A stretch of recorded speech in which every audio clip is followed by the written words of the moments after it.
네, 한 주간 평안하셨습니까? 네. 아직 그 행정명령이 해제되지 않아서 교회 좌석이 300석 이상인 교회 한해서 50명으로 제한을 뒀습니다. 그래서 저희가 고민을 좀 많이 했어요. 어떻게 해야 된가 하다가 저희가 그냥 장로님들 위주로 저희가 모임을 갖도록 안배를 했습니다. 이해해 주셨으면 감사하겠습니다. 이렇게 저희가 이제 최근에 아내하고 밥을 먹은 다음에 이제 이렇게 요 주변을 좀 걸으면서 운동을 좀 하는데 집사님들을 매일 한 분 이상은 만나요. 걷다 보면. 근데 집사님들이 이렇게 얘기하십니다. 이렇게 교회 와서 예배드리지 못해서 영상으로 집에서 예배를 드리면서 참 눈물이 난다고, 참 그래서 울면서 예배를 드린다는 말을 참 많이 듣습니다. 우리의 삶의 이 상황 속에서 한숨 짓는 일이 더 많아진 것 같습니다. 그렇지 않아도 우리가 경제적인 문제 때문에, 자녀 문제 때문에, 또 삶의 여러 가지 문제 때문에 벅찼는데도 불구하고 코로나 때문에 우리의 한숨이 더 깊어진 건 아닌가라는 생각을 해봅니다. 오늘 바울은 말씀에서 탄식이란 단어를 3번 이상을 쓰고 있죠. 탄식, 한숨. 이것은 뭐냐면 근심이나 원망 따위로 나오는 어떤 한탄하여 숨을 내쉬다라는 어떤 깊은 한숨이라고 얘기할 수 있어요. 근데 짧은 인생을 살면서 제가 느낀 건 나이가 먹을수록 이 한숨이 더 깊어지더라고요. 이건 피할 수 없는 것 같습니다. 그럼에도 불구하고 원하는 건 하나님이 하루속히 우리 크리스찬의 삶에서 이 한숨을 거둬주시길만을 간절히 소망해 봅니다. 우리 성도님들처럼 나와서 함께 예배하지 못해서 오늘 한숨 짓는 우리 성도님들, 네, 주님이 분명 여러분을 위로하시고 그 한숨을 거둬주실 줄 믿습니다. 최근에 이것 말고 여러분 삶 속에 한숨 짓는 일들이 있으십니까? 그 한숨 짓는 일은 어떤 게 있는지 저는 잘 모르지만 우리 삶에 참 많은 것들이 우리를 한숨지게 하죠. 믿음이 좋다라고 하는 목회자나 선교사들조차도 한숨 짓는 일은 분명 많이 있습니다. 어떤 한 여행객이 이스라엘 성지 순례를 가서 갈릴리 바닷가를 건너려고 배를 탔어요. 배를 타고 이제 갈릴리 바다를 건너는데 도착해서 보니까 배값이 너무 비싼 거예요. 그래서 한숨이 나와가지고 탄식 섞인 말로 이 배주인에게 뭔 배값이 이렇게 비싸냐, 이 짧은 거리를 잠깐 왔을 뿐인데 왜 이렇게 비쌉니까? 라고 물어봤더니 배주인이 이렇게 얘기합니다. 손님, 여기가 바로 예수님이 물 위로 걸으신 곳입니다. 그래서 배값이 비싼 겁니다. 그랬더니 이 여행객이 가만히 생각하다가 배주인에게 이렇게 얘기했어요. 어쩐지 예수님이 물 위로 걸으신 이유가 다 있었네, 그러시는 거예요. 예수님 뱃삭 때문에 물 위로 걸으신 거 아니에요. 오해하시면 안 됩니다. 예, 오늘 성경에 보면 원래 제가 나누고 싶은 말은 8장 18절에서 30절까지 말씀이에요. 너무 길어서 26절에서 28절 말씀만 나눴는데 바울이 얘기하는 게 뭐냐면 탄식, 우리가 받는 고난에 대해서 얘기합니다. 근데 바울이 정말 우리에게 하고 싶었던 얘기는 이 고난, 탄식에 대한 얘기가 아니에요. 바울은 희망에 대해서 우리에게 얘기하고 싶었어요. 18절을 보십시오. 생각건대 현재의 고난은 장차 우리에게 나타날 영광과 좋게 비교할 수 없도다. 바울은 지금 로마에 있는 형제자매들을 향해서 힘들지, 어렵지, 탄식이 나지, 정말 고통스럽지 이 말이 아니라 좀만 기다려, 희망이 있어, 우리의 고난은 고난으로 끝나지 않을 거야 라고 강조하고 싶었었던 것 같아요.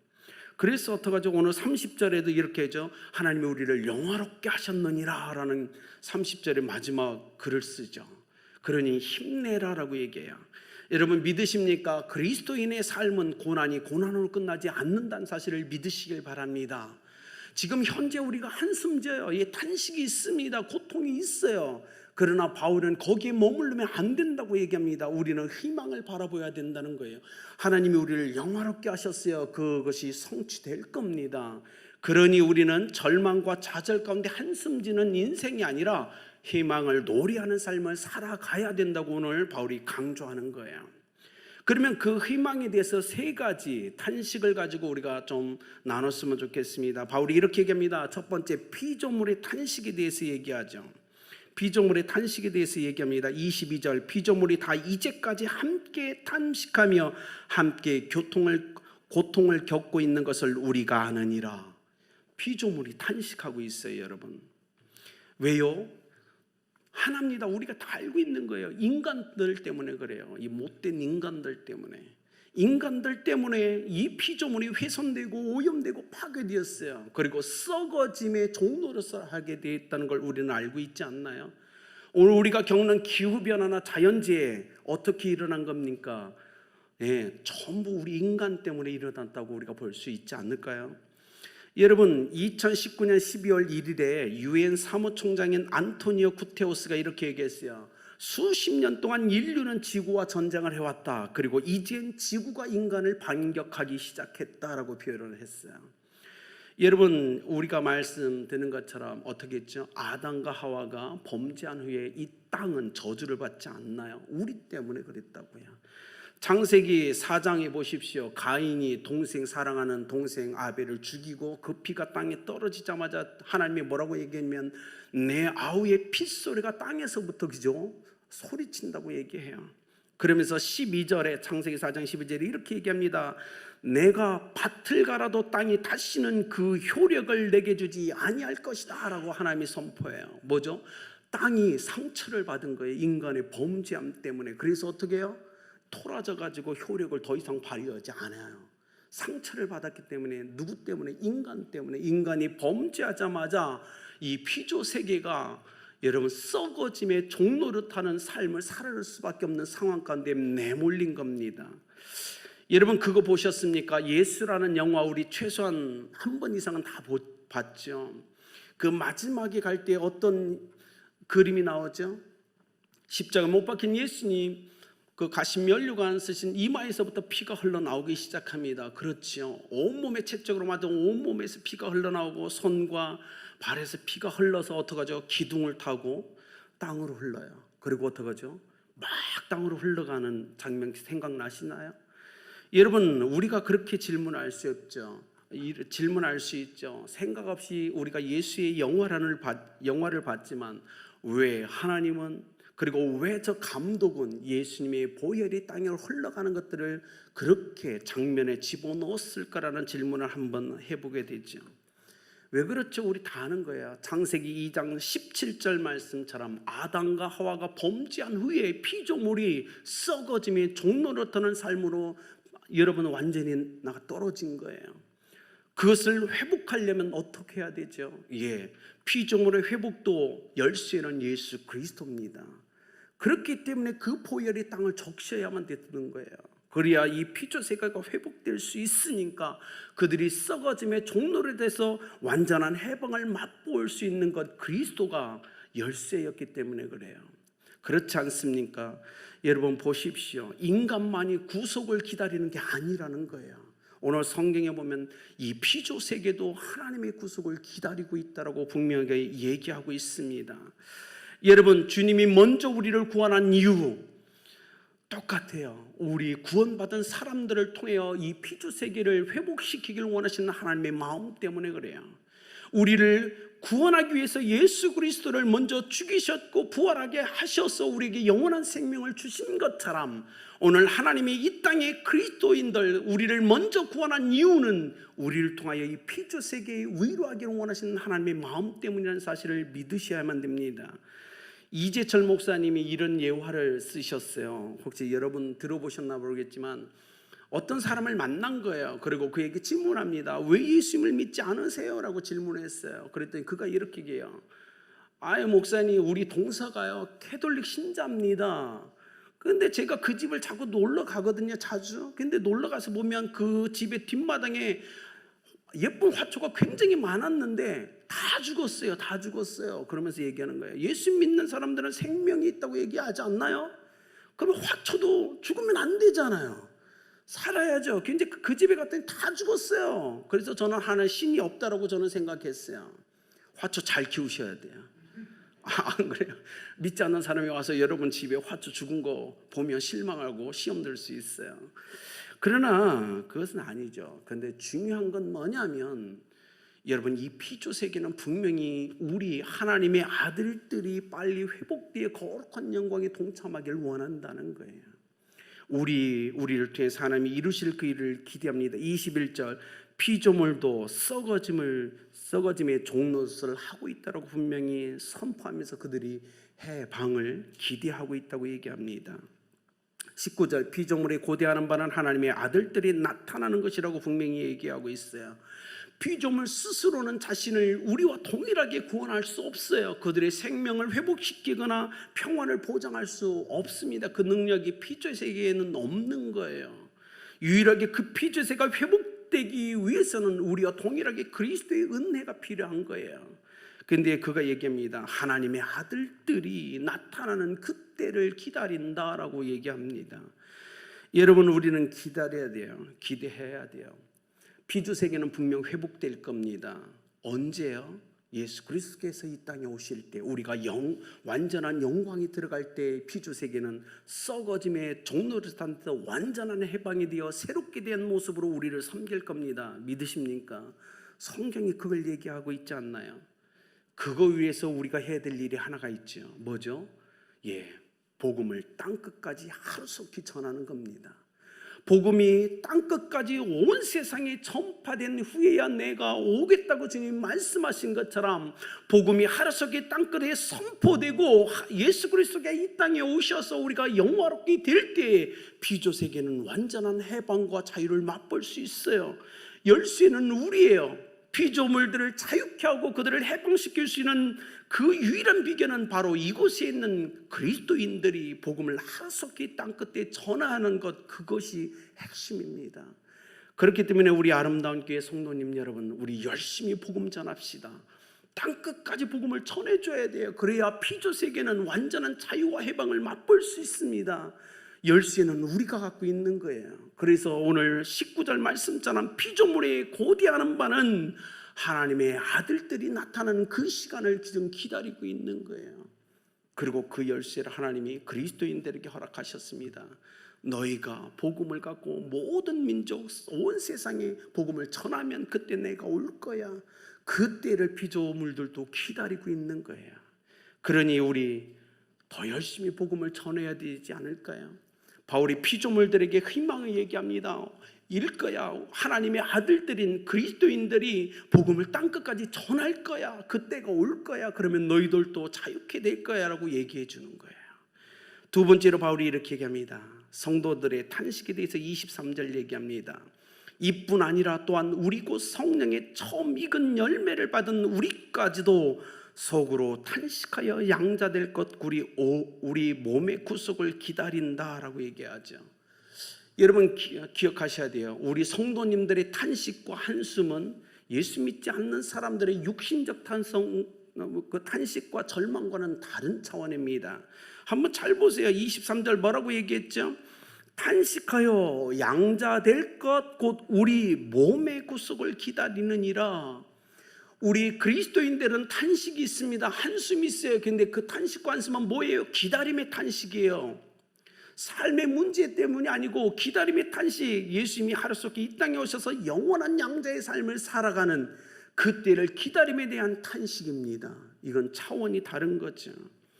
좀 더 쉽게 얘기하면 이런 거예요. 여러분, 그리스도인들이 예수님이 이 땅에 오실 것을 기다리면서 탄식하는데 그 탄식은 믿음이 없어서 하는 게 아니에요. 믿음과 상관없는 탄식이에요. 그죠? 그 탄식은 기다림의 탄식이라니까요. 믿음이 없어서 탄식하는 게 아니에요. 주님 빨리 와주세요라는 탄식이에요. 빨리 왔으면 좋겠어요. 복음이 땅끝까지 하루속히 전해졌으면 좋겠어요 라는 그 기다림 속에서 나오는 탄식이라는 거예요. 이건 거룩한 탄식이에요. 선교지에서 사역을 하다가 아내와 아들이 한국을 가고 저 혼자 선교지에 있는데 남자들 다 그렇죠. 아내가 밖에 나가면 첫날은 좋아요. 막 웃고 그죠? 행복하지 않나요? 둘째 날 돼도 좀 나아요.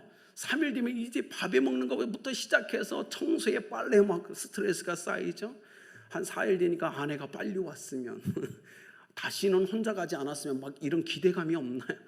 그러면서 하루 기다리는 거예요. 아내가 빨리 오길 며칠 날 온다고 했지, 아들이 며칠 날 온다고 했지, 기다리고 있는 거예요. 이것이 그리스도인의 기다림인 거예요. 그리스도 예수님을 믿고 영원한 생명을 얻고 인생을 살면서 주님이 너무 좋은 거야. 그런데 이 인생이 얼마나 복잡합니까? 근심되고 원망스러운 일, 한숨 쉬는 일이 많아요.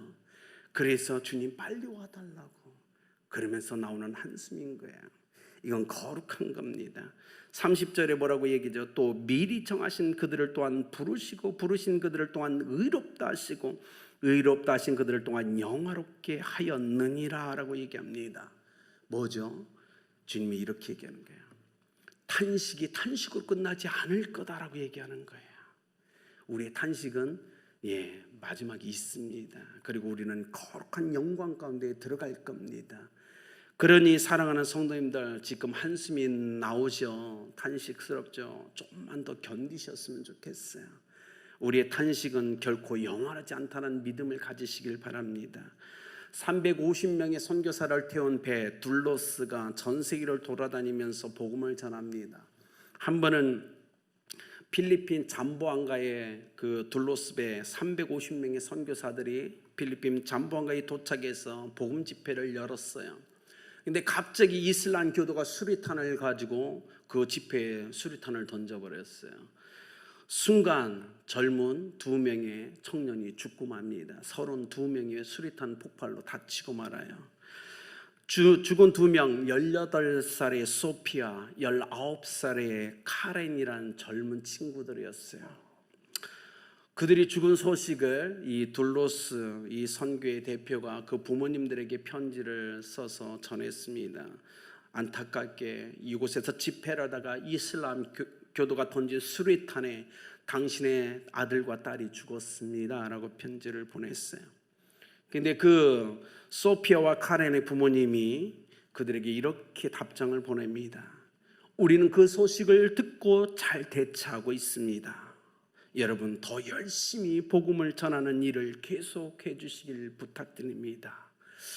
여러분, 정말 고통스럽죠. 그런데요, 하나님의 그 영광에 참여할 그것을 보면서 견뎌낼 수 있는 건 이건 믿음밖에 없는 거예요. 믿음이 없다면 좌절할 겁니다. 18살의 내 딸 소피아가 죽고 19살의 내 아들 카렌이 죽었어요. 거기서 어떻게 이렇게 담대할 수 있죠? 그런데 뭐예요? 이미 주님이 거둬가셨잖아요. 그러니까 하나님의 영광의 그때를 기다리면서 그 부모들이 둘로스 선교의 리더들한테 편지를 답장을 쓰면서 멈추지 말고 복음을 전해달라, 끝까지 빨리 하루속히 전해달라. 왜죠? 복음이 빨리 온 땅에 선포되고 주님의 날이 올 때에 내 사랑하는 딸과 아들을 만날 수 있으니까 내가 좌절 가운데 있는 그것이 중요한 게 아니라 내가 하루속히 내 사랑하는 딸과 아들을 만나려면 복음을 더 빨리 전해야 되지 않겠나. 그래서 그들이 그 아픈 상처를 부여잡고 그들에게 부탁하는 거예요. 우리는 잘 견디고 있으니 걱정하지 말고 더 열심히 복음을 전하십시오라고 이야기할 수 있는 것, 이건 엄청난 믿음의 경지가 아닐까요? 사랑하는 여러분, 하나님은 분명 얼마든지 우리를 도울 수 있어요. 그런데도 불구하고 때로는 잠잠하실 때가 있다는 것, 왜죠? 우리의 성숙과 성장을 위해서 그렇다는 겁니다. 그렇기 때문에 사랑하는 여러분, 실망하지 마십시오. 바울이 오늘 얘기하는 것처럼 희망을 선포하는 것처럼 우리는 그 희망의 삶을 살아내길 예수 그리스도의 이름으로 축복합니다.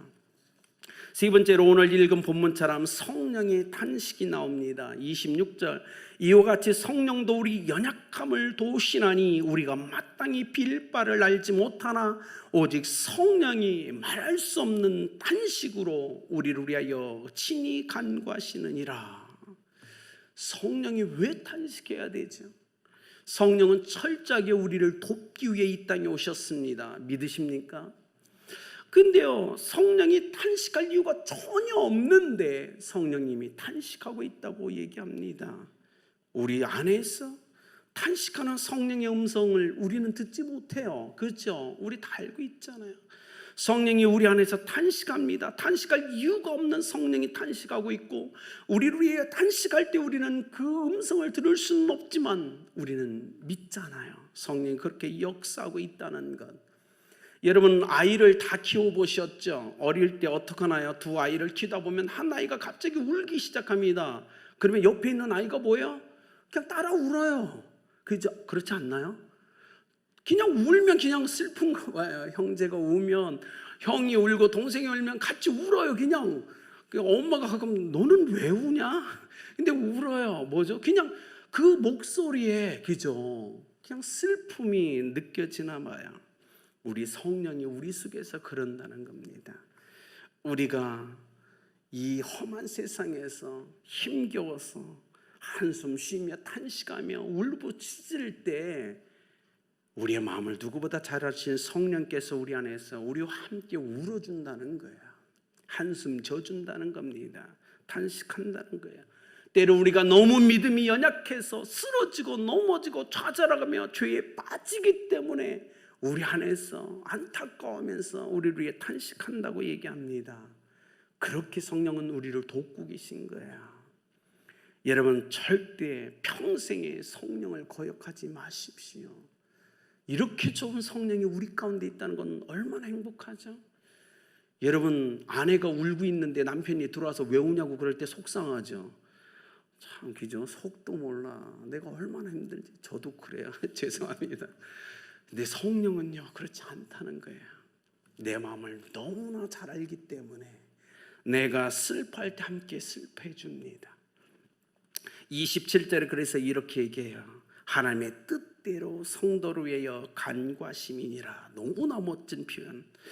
여러분, 우리 성도님들, 가정에서 예배드리는 우리 성도님들, 이곳에 계신 성도님들 이거 경험해 보셨죠? 어떻게 하냐면 제가 막 기도했어요. 하나님, 제 기도 제목이 이겁니다. 하나님의 나라와 영광을 위해서 들어주세요 라고 기도했는데 어느 날 보니까 제가 원하는 기도의 응답이 아니고 기도 응답이 다르게 나타난 거 경험해 보셨나요?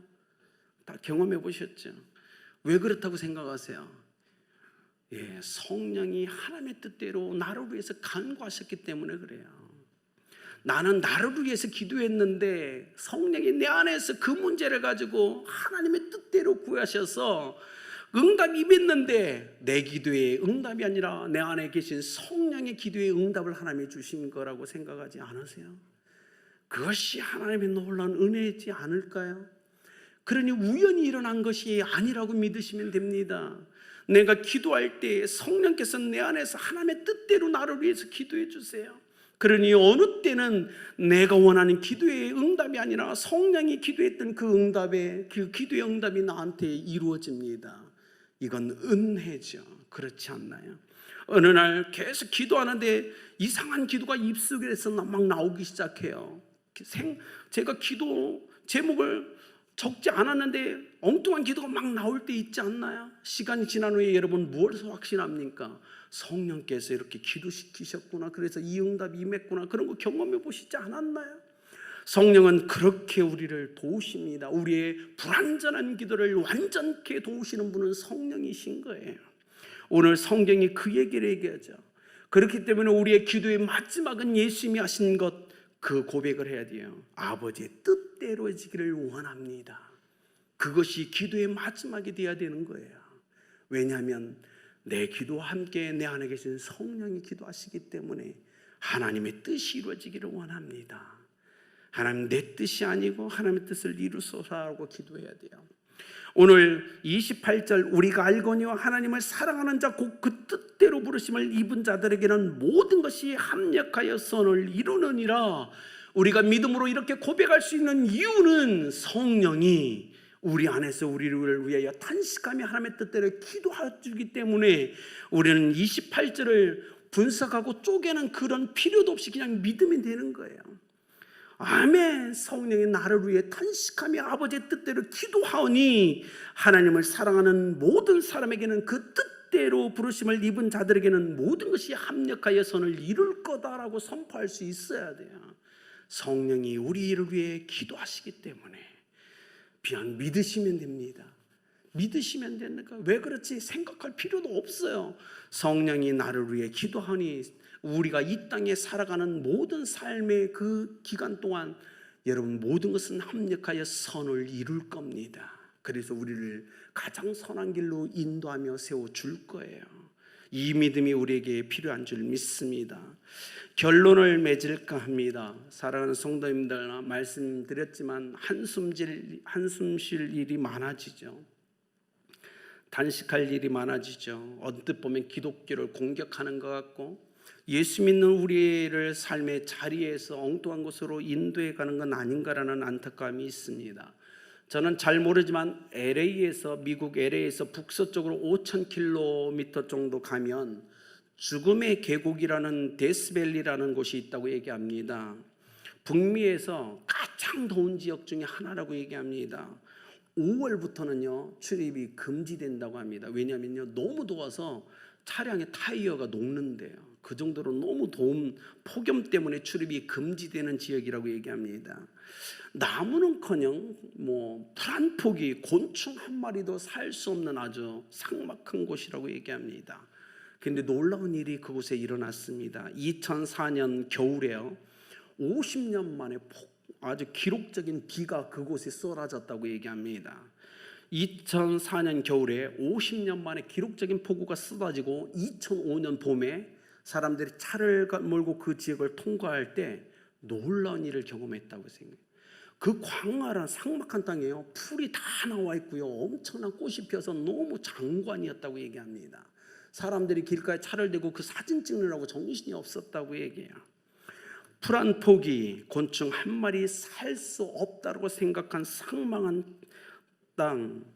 그런데 나중에 보니까 그 땅 밑에 씨앗들이 그 고난의 시간을 견디면서 때가 오기만을 기다리고 있었던 거예요. 여러분 비가 오니까 그들이 그때에 맞춰 다 땅 위로 올라옵니다. 멋지게 자라서 아름다운 향기를 바라는 꽃을 피워냅니다. 여러분 예수 그리스도를 믿는 것 그리고 이 땅에 그렇게 삶을 살아가는 것 우리의 삶이 그렇게 답답할 수 있다는 거예요. 땅속에 숨겨진 생명 있는 작은 씨앗과 같이 여러분의 삶이 탄식이 나며 고통스럽고 제한적이며 아플 수 있습니다.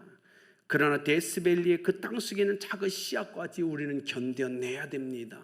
하나님의 때가 올 겁니다. 고통이 고통으로 끝나지 않는 탄식이 탄식으로 끝나지 않는 그 희망의 때가 우리를 향하여 다가오고 있습니다. 그러니 사랑하는 우리 아름다운 교회 성도님 여러분 바울의 희망을 우리 함께 노래합시다. 말씀처럼 현재의 고난은 장차 우리에게 나타날 영광과 좋게 비교할 수 없다는 사실을 믿으시길 바랍니다. 힘겹더라도 어렵더라도 거룩한 영광을 바라보며 이 한 주간 살아가시는 여러분들에게 예수 그리스도의 이름으로 축복합니다.